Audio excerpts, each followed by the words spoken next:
Assalomu alaykum YouTube obunachilari. Mana bugun Andijonga, Marhamat tumaniga 5 kilovatli quyosh panel stansiyasini o'rnatdik. Ammo lekin bugun qiynalmayapmiz mana. Salqin, o'riga rahmat. O'ri salqini tushib turibdi.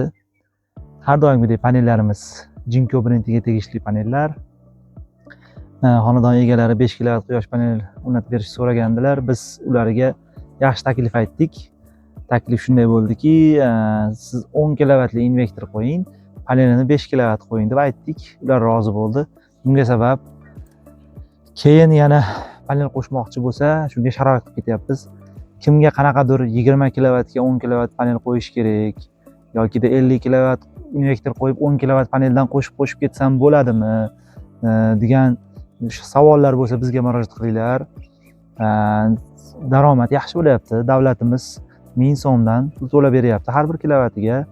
10 kilovatli quyosh panel stansiyasi hozirgi kunda 1300 kilovatdan 1,5 kilovatgacha to'y ishlab chiqaryapti. Yaxshi rezultat. Yozda yana xudo xolasa yana ham ko'tarilish kutilmoqda.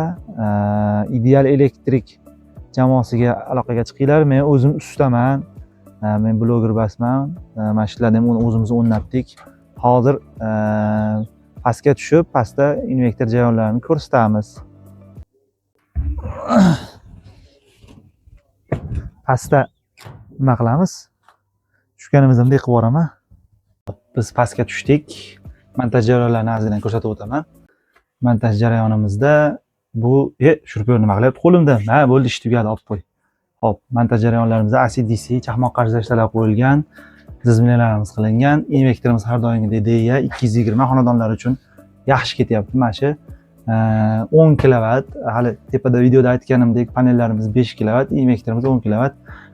Keyinchalik yana 5 kilovat qo'shishlarni hisobga olib zapasi bilan qo'ydik. Bu invertorimiz 15 kilovatgacha panelni ko'tara oladi. Shunaqa xususiyatga ega. Hozir 10 kilovat zapasi bor. Kimga shunaqa xizmatlar kerak bo'lsa, ideal elektr jamoamizni nomerlariga aloqaga chiqamiz.